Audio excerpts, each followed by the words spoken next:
Hello everyone, Matt Carlisle here, and I am very looking forward to having a conversation with the man joining me today as guest.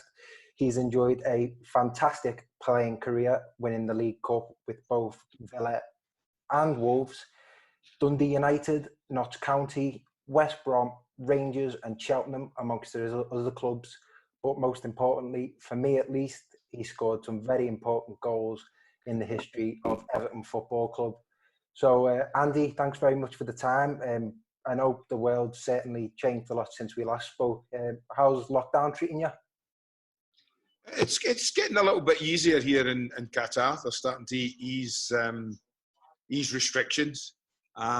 Golf course opened about 3 weeks ago, which was fantastic for us who play golf a lot here. Although it's a little hot, it's just about, I think it's about 43 today, 43 degrees. So a little bit in the hot side, but still it's great to get out on the golf course. Restaurants opened on the 1st of July. Beaches opened on the 1st of July. Some hotels opened on the 1st of July. So they've eased restrictions, but there's still a few things in, but they've been quite good. They've got very few active cases here in Qatar. I think about 7,000. Although they've had a lot of infections, the vast majority have recovered quickly because it's a very young population, apart from me and Keezy. It's a very young population here in Qatar. So they seem to, recover quite quickly, and we've only had about just over 100 deaths. So all in all, I think that the country's coped okay. It's been a bit hard for me because I've obviously been without the family for about 5 months. I haven't seen my kids, haven't been able to get back to England. And my wife, when this started, was back in England. So she's really not been able to get back to Qatar, really. So I've missed seeing the family, but hopefully that will change when the season finishes. But we're okay. There are worse places to be suffering lockdown, yeah. I'm glad to hear you're doing okay, at least. And just to give a bit of context for the listeners and the viewers, I last spoke to you around, I think it was November last year, at the premiere for Howard's Way. Initially, it was a lounge in Goodison where members of the media would go in, and it would be like a sort of a carousel sort of things where players take a table each and then move on. And you were the last of the players to reach our table. And just as you sat down and you were getting mic'd up, there was the last call to say, right, we're winding up now, let's all get a move on. And I think your partner in crime up front, Graham Sharp, was tugging on your sleeve, getting you to hurry up. And you said to me, do you mind? And I was like, no, don't worry about it. And you were like, I'll find you at St. George's later on in the evening. And so fast forward later on in the evening, and the place was absolutely packed, full of experienced journalists and presenters, if you will. And the fact that you'd take the time out to come and find me and talk to me when it was absolutely shocking, relatively early on in my career, I really appreciate that. So thank you. Not at all, much pleasure. Great. So when we last spoke, one of the things that stuck with me was the fact that you said, obviously, it's hard not to talk about all the important goals, especially in cup finals. And the thing that stuck with me was you said you'd always dreamt as a boy to score in an FA Cup final. In terms of your ambitions growing up in Glasgow, was it always to make it professionally in England? Well, it was to make it professionally, and I never knew if I was going to make it in England or what kind of standard I was going to play to. That obviously I didn't, but I had 3 older brothers, and we were all football mad. And if I'm being honest with you, out of all 4 of us, if I was to take a snapshot of, let's say, when we were 16, all of us, and say how good we were, I would have been bottom. My 3 older brothers at 16 would have all been better than me. But for whatever reason, for various reasons, family reasons, and, a couple of them didn't want to do it. One of them did play professional for Clydebank and was playing well, but decided to emigrate to Canada. So bang went his professional career. So I guess it was left to me and the family to fulfill all of our dreams. but they were all good footballers, my brothers, and they kind of channeled all their ambitions into me, and it was left to me to pick up the baton and run with it. And I did. And yes, in those days, the only live football we saw in Scotland, basically, was this FA Cup final. It was out on every year. There was a day made of it, obviously. You can remember, I'm sure even you can remember being a young man, that, you know, when the FA Cup final was when it was in its height, it would start at 9 o'clock in the morning and you'd be at the players' hotels. I remember them coming to our hotel down London before we played Watford. And we had Freddie Starr on the ground entertaining us at 9 o'clock in the morning. So we watched all that all day. I always had visions of playing in an FA Cup final at Old Wembley. And of course, scoring a goal and winning it. So to finally achieve that with Everton, and then Everton having gone so long without winning the FA Cup, what was it, 16 years at the time, something like that, yeah. 16, 18 years, I think it was, wasn't it? 16, 18 years, something like that. It was brilliant. And I know my goal was never a classic, and I don't care, because all it says on the history books is scorers sharp and grey. Doesn't give you a description of how the goal was scored. Thank goodness. They all count. Yeah, that was a pretty special moment. Yeah, definitely. As you say, in terms of your development, that shocked me quite a fair bit. That you say you were sort of the less technically gifted as your brothers, because I think it was 76, 77 when you won both Player of the Year and Young Player of the Year. I think only Cristiano Ronaldo and Gareth Bale can lay claim to that. So you're certainly in company there. I am in good company. But something that I wanted to ask you about as well, which I found particularly interesting, as somebody, I think particularly through my teenage years, I was really unfortunate when it comes to injuries. I'm talking as somebody that's had a hamstring surgery and more knee dislocations than I care to remember. One of the things that stuck with me, especially from watching Howard's Way, the film, did you really burn half your injury records when you signed for Everton? Yeah, I did. True story, yeah. I like you, had a lot of injuries and played a lot of football with injuries. But I remember it was at the time when this would never have been allowed any time. It wouldn't have been allowed then. But because Wolves was in a bad state, it was going into administration, or had gone into administration. So no one was really in control of anything. And when I got the call that Everton, Howard Kendall wanted to have a chat with me, and they says that the deal could go through, so would you mind taking your records up? I said, no, I'll do that, no problem. And I went up on the Thursday. Thursday afternoon, I went in to collect them at Molineux, and was flabbergasted to find a stack of medical records. And I thought, bloody hell, I can't take that up to Goodison. They'll never sign me if I walk through the door with a bunch of medical records that thick. So I went home that night, and I had a big open fire in the house I was living in just outside Wolverhampton then. And it was burning away nicely, and I thought, no, I've got to do something. So I sat there all night, and I went through the records. I went, well, that's okay. No, fire. Yeah. That's okay. No, fire. Oh, fire. Oh, fire. So I ended up with something that thick when I went up. I gave it to Doc Irwin, and I'll never forget the look in his face. And we spoke about it, obviously, on the after that. He said to me one day after I'd signed, he says, I can't believe your records, it's always getting to me. How come? And then I eventually told him the story, and he was laughing his socks off. Yeah, I was pretty determined that the move was going to go through, because I knew I was okay. I knew I was okay here. Mm-hmm. And that was the main thing. And I knew I had a dodgy knee that I'd been operated on 6 times. But I also know that I'd sort of played with discomfort, certainly for an awful lot of my career. That never bothered me. And I was happy to do so. And as long as Everton wanted that, then I wasn't going to let some medical records stop me signing for the Toffees, no.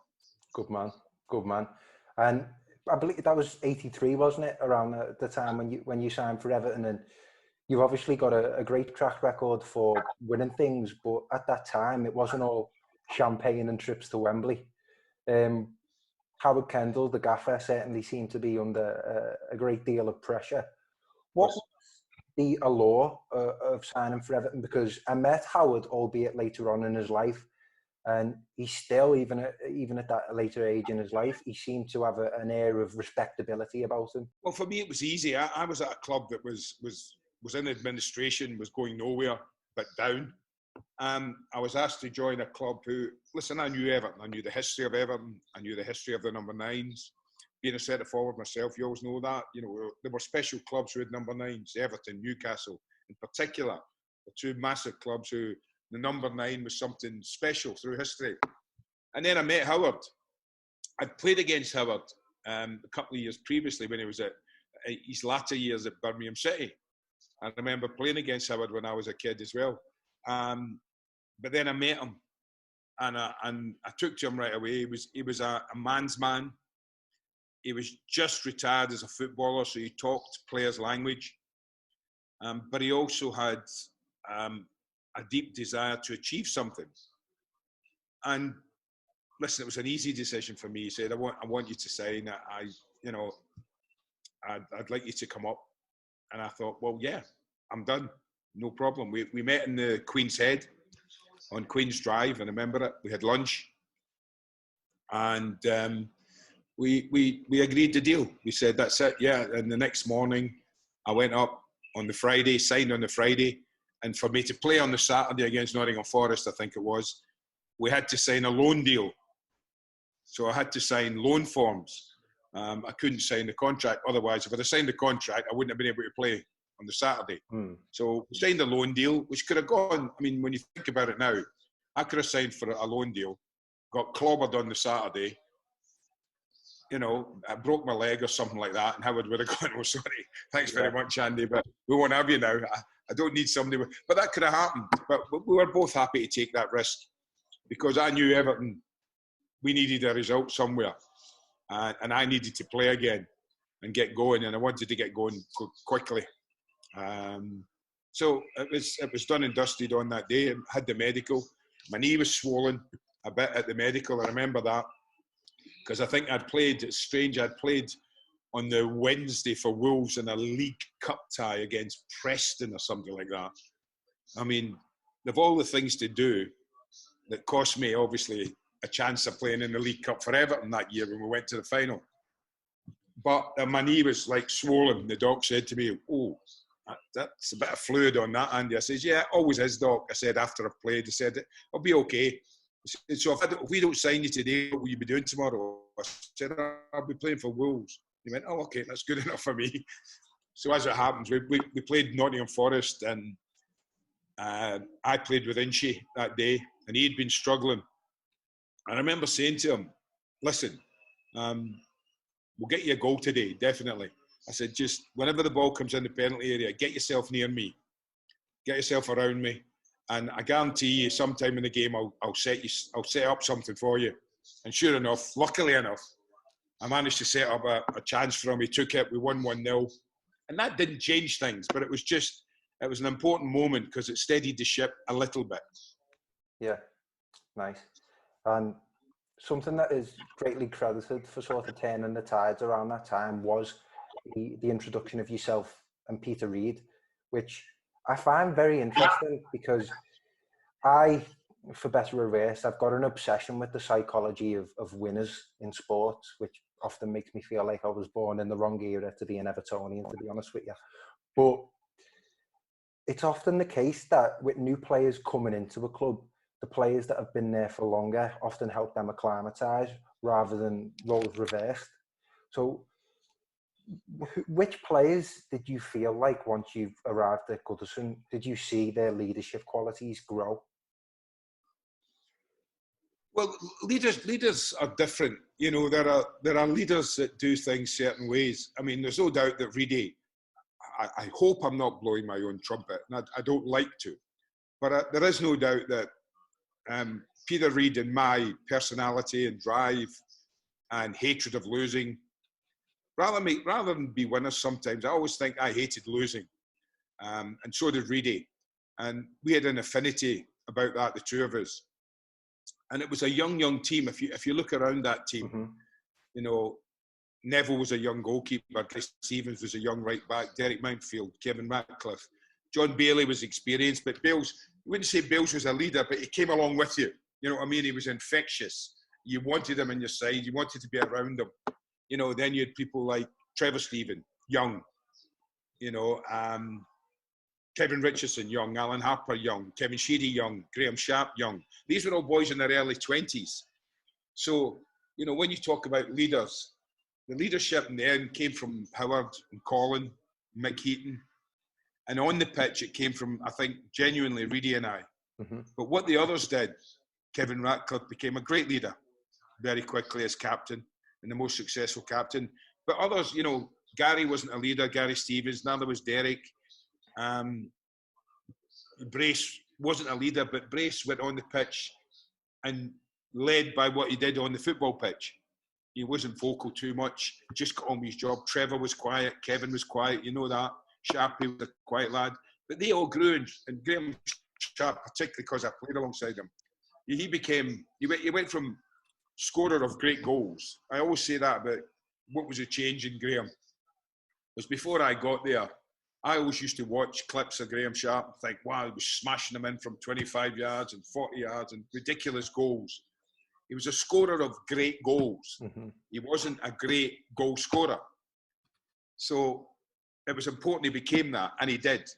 You know, I used to say to him, listen, you only get one for it if you tap it in from 6 yards out, Graham. If you get in that 6 yard box a bit more, you're going to get another 10, 15 goals a season, I guarantee it. It might only be tap-ins, but they all count. Mm-hmm. And he grew, and I think they all grew. And I think we would have all gone that extra yard for each other. That's what the team grew into. It really was a team. And if someone was in trouble, there's absolutely no doubt someone went and helped. And then we introduced Pat Van den Hal. And we all know what Pat's like. He was just, you know, he'd done anything to win a football match. And I think that was it. So we weren't a team full of leaders, but we had a brilliant team ethic about us. And no one liked losing. No one. And that, I think that's what the young boys grew up sampling. That losing didn't really taste very nice. Winning tasted a whole lot better. And then they took it on. Yeah, they went on from there. And they won the league. Got to the League Cup final. And losing that, in many ways, was part of their growing up. Because I remember going to the FA Cup final and saying to a couple of them, remember how you felt a couple of months ago? You don't want to feel like that again here. This is even worse. Losing the FA Cup final would be even worse, although it was Liverpool, so it probably wasn't worse. But losing the League Cup was worse, and losing it against Liverpool, it felt horrible. Trust me, you'll feel just as bad if we lose this FA Cup today. And I think the lads grew into that. And the FA Cup was a big catalyst for what happened the next 3 or 4 years.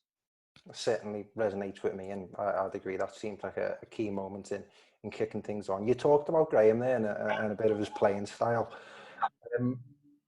I'm 21 years old. Unfortunately, I didn't get to see that side play.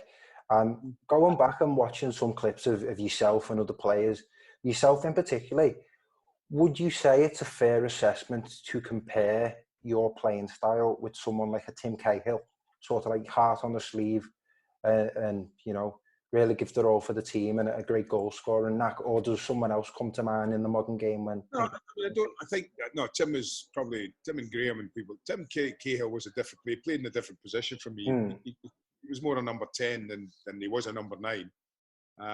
But I think because he was he was only about my height. We were both just short of 6 feet, but we could both head the ball incredibly well. And I think that, especially when we were at Everton, and I think a lot of Evertonians put those two things together. You know, we weren't big lads. We weren't 6'2", 6'3", but we could probably head the ball better than anyone at the club at the time. And I think they put that together. But no, I don't see any similarities between. I mean, if he wore his heart on his sleeve, Tim, then fine. I did that. I played every game like that. But we were very different footballers. He was probably more gifted, crafted, creative. Where I was a centre forward. I mean, call it old-fashioned if you like. I was a centre forward who led the line. I don't think Tim ever led the line as such. So I kind of led the line, and I was the focal point, and a lot of attacks started with me, and a lot finished with me. So I think the ability to head a ball, definitely, there's a comparison there, a huge comparison that I think we would both be happy to acknowledge. And the fact that if he wanted to win as badly as you say, then that is definitely is a similarity. But we were very different footballers, I think, very different. Okay. Does any other sort of modern footballer, doesn't have to be Everton related, spring to mind when thinking of your own playing style? I mean, if you were to say to me who in the Premier League era and played the game the sort of same way you did, I would have to think people like Alan Shearer played like me, but he was even his early Premier League. When you get to now, the game has moved on to such an extent now that has. I mean, if I was looking through Premier League and the style and how they went about it, you know, people like Shearer would definitely have been up there. Mark Hughes, these players who were front men. Didier Drogba was a leader of the line. You know, they led the line. I'm not saying I was as good as them, but that kind of player would have been me, definitely in that respect. So if you were to say that, probably players like that would be, if you didn't see me play, I was like them. I was probably a little bit more, I was going to say physical, but no, Alan was hugely physical, so was Drogba, so was Mark Hughes. Yeah, but those ones I've all mentioned, they were all physical footballers as well. They could handle themselves in an era when you didn't get as much protection as they do now. Okay, I think that's a good comparison. Just sort of back to the mentality of winners and that sort of desire. I'm sure you'd agree that a winner's mentality isn't something that you can just turn on and off, and it doesn't just appear on a Saturday afternoon when you put your boots on. It's something that's instilled day to day through training. What was the atmosphere like at Belfield during your spell at Everton? Brilliant. Yeah, it was a fun place to be. I mean, when I say it's a fun place to be, after the first sort of 2 or 3 months after the turn of the year, when we beat Stoke in the FA Cup, one of the big major turning points in the January. From there, it became a really fun place to be. Howard always made it so. Howard and Colin, they always made it. They never made training dull. They never made it boring. There was always a laugh. There was always time for a laugh. But I mean, head tennis was renowned there.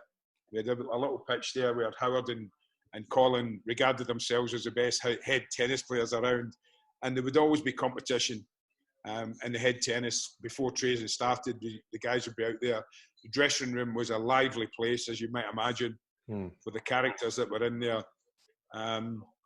You know, it was a lively dressing room. But I don't think anybody who was there would have swapped it for anywhere else. We looked after each other. We had fun when we knew we could have fun. And I think that dressing room was a case where there's a time and a place for work, and there's a slot somewhere where you can have a little bit of enjoyment in there. And Howard got that right. When we were working, and we worked really hard. You did, without working really, really, and being dedicated to your sport and being dedicated to your club. You have to be these things, or you don't win what we won. But there was also room for a bit of, you know, lightness about it. You know, the legendary Chinese meals that Howard used to take us for every now and again. You know, if he felt that maybe things had just dropped off a little bit, or there was 1 or 2 little arguments that needed to be sorted out, we'd disappear up to Southport for the Chinese and spend the afternoon together having a couple of beers at the right time. You know, if we weren't playing till the Saturday, we'd be up there on a Monday night or a Monday afternoon. So we'd be plenty of time to recover. You know, it wasn't like we went on a Friday afternoon and then went out and played on a Saturday. So, but that didn't happen often. There's a lot talked about that. I can remember maybe three times in the couple of years I was there where we went for a Chinese and sorted a few things out. But because we were being so successful, it wasn't necessarily much. But every now and again, but there was a good mix. We knew when to enjoy ourselves, and we knew when work was work. Great to hear. And the film by Rob Sloman, Everton Howard's Way, I think especially for someone like myself, I absolutely adore it, and I've seen it several times over. Do you think that captured the culture of the club well during that time? Yeah, it did. I thought Rob captured it brilliantly. I mean, I can remember I think it must have been 7, 8 years ago, maybe 6 or 7 years ago, when Rob first called me to say he had this idea about a movie about Howard. He felt that that team hadn't received the respect it deserved. And that was music to my ears. And, he just said, I need some help contacting people, no problem. And he started off and he went, and I think he did a brilliant job. I hadn't seen it until that night I met you at St. George's. I deliberately didn't want to watch any of it till that night. Rob had said to me, I can send you a copy if you want. I said, no, I want to wait till the night. And I think he did Howard justice. Yeah. Definitely. That's great to hear. And just to sort of push this in another direction, a high school friend of mine, obviously pandemic aside, is set to move to Doha, I believe, around August time. And he's been given the green light by the club to start up an official Everton supporters club in Doha. So I promised that I'd mention it to you, and I'm sure he'd be really glad if you could show your face there when it opens. Yes, well, you know where to get me, and tell him to look me up when he gets here. I'll be more than happy to pop round. I popped round. They've got a Rangers supporters club here. A couple of pals that I know are members. Obviously, I was a born and bred Rangers fan, and have been. So I popped in to see them a couple of times as well, say hello. So when he gets here, not a problem. Just tell me, get in contact, and I'll pop and see him. Brilliant. And I was going to say, people like yourself who have sort of been the faces of football broadcasting and analysis over the last couple of years really did sort of help define the career path. You see, a couple of years. A long time. So, well, listen, it actually feels like a couple of years, but try 30. Yeah, that's it.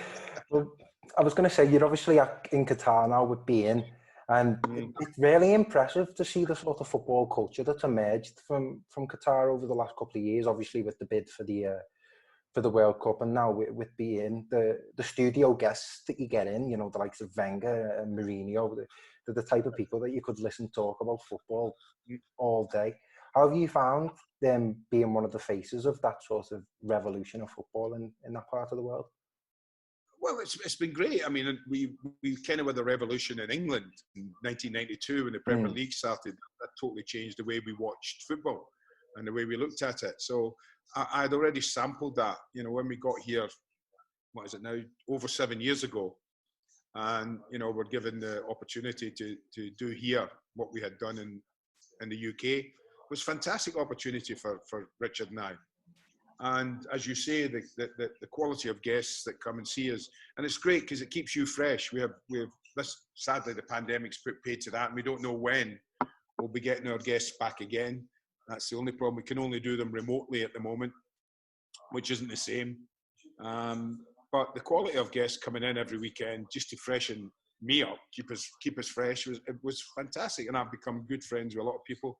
We've spent, as you said, a lovely afternoon with Arsene Wenger, just in a hotel across the water here. The last time he was in, I had a fascinating lunch with him. It was great. And his company was fantastic. Josie the same. Ruud Hullit's a good pal. He comes here regularly. I love to see Ruud, but we haven't seen the boys for a while now. And we don't know when we'll see them again. But to start that off, knowing that you've got the World Cup coming up in, what was it then, 10 years? 10 years from when we joined here. Was a big incentive for Richard and I. We were, it's a huge audience we have worldwide. This is not just beIN Sports Qatar. beIN Sports goes from New Zealand to America. So it's a massive operation. And it's been brilliant to be part of. It's been a lovely place to live. I wake up in the sunshine every day, pretty much. It does rain 5 or 6 days a year. That's about it. And I'm looking forward to, the World Cup when the pandemic settles and we can look forward to the World Cup arriving on these shores. Stadiums are looking amazing, absolutely amazing. They're fabulous works of art as well as football stadiums. When people see them, they'll be astonished how lovely they are. And the people are very proud of what they're doing and what they've been allowed to do. And I think anyone who comes in to watch the World Cup will have a fabulous experience. That's my hope anyway. I'd like to think so, most definitely. And just to get a sort of some of your opinions on Everton at the moment. I mean, we're recording this on the 10th, a few days after a rather uninspiring 1-0 defeat away to Tottenham Hotspur, which really does seem typical of Everton's problems over the last decade or so. Really, that sort of failure to rise to the occasion in the big games. Just obviously, Carlo Ancelotti's come in, and things do look promising in that respect. But as an ex-player and obviously such a keen analyst of the game, where do you think, what direction do you think Everton are going in as a football club? I don't know if we're going in. Well, first and foremost, the big pluses were obviously Carlo. I said at the time, if Ancelotti comes and he really wants to work hard at it, because he's going to have to work hard at it, we know that. You know, Liverpool and Man City have set the benchmark here, and if Everton are ever going to get anywhere near that, then they're going to have to work really hard, both on and off the pitch. And I think if Carlo has come here with his mojo intact and ready to do it, then we've got a fantastic coach, one of the best in the world. There's no doubt about it. You just have to look at his CV that tells you that. Now, I think in the way we've played, there has been improvement. I think that the way they're going about the game is better. It's more, what's the word I would look for? It's more progressive now. We're getting through the pitch quicker.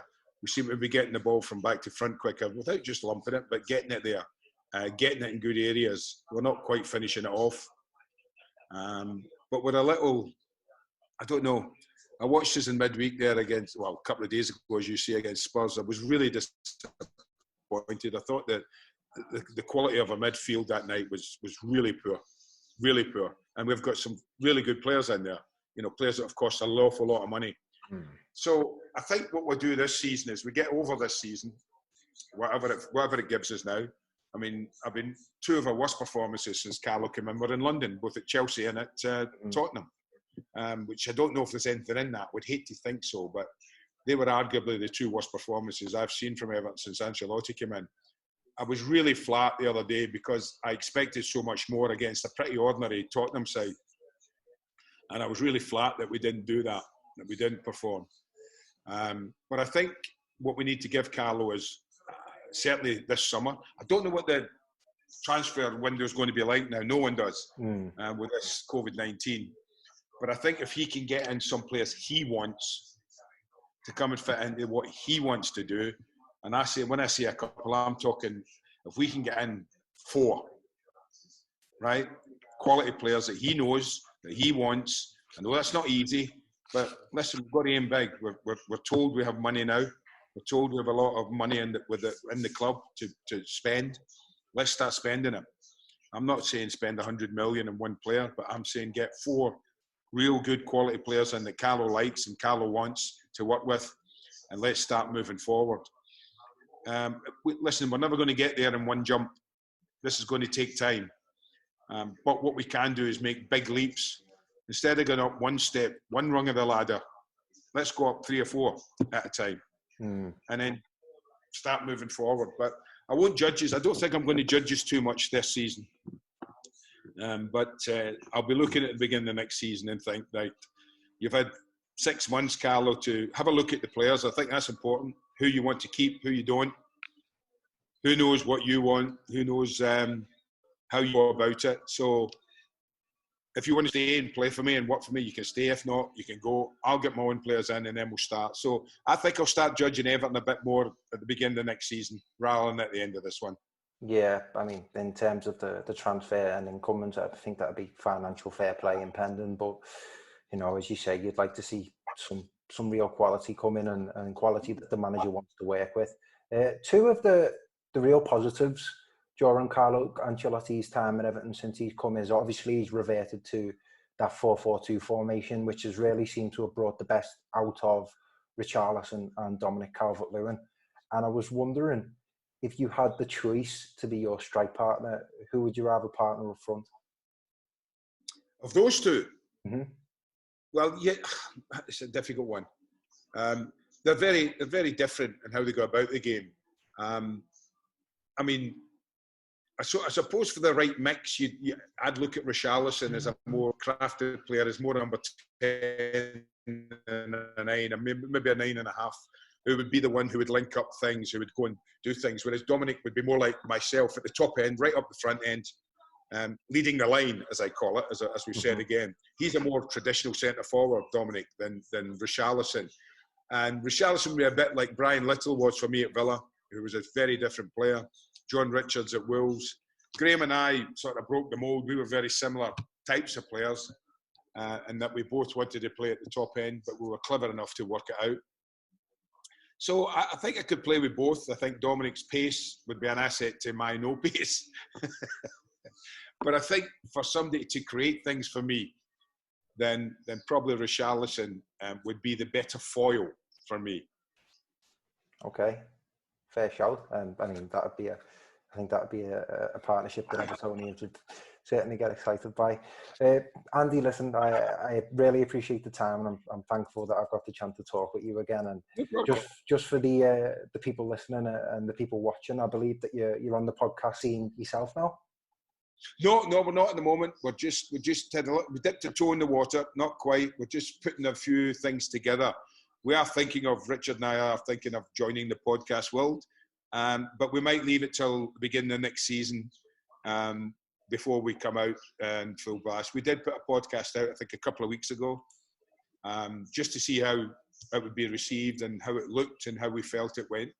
And we're having discussions about that now. But yeah, hopefully, yes, we will be on the podcast scene soon, but not just yet. Okay, cool. And I certainly enjoyed the episode, and I do look forward to more coming out if it is the case. So I'd just like to say again, Andy, thanks for your time. It means a lot. Thanks, Max. It's been an absolute pleasure.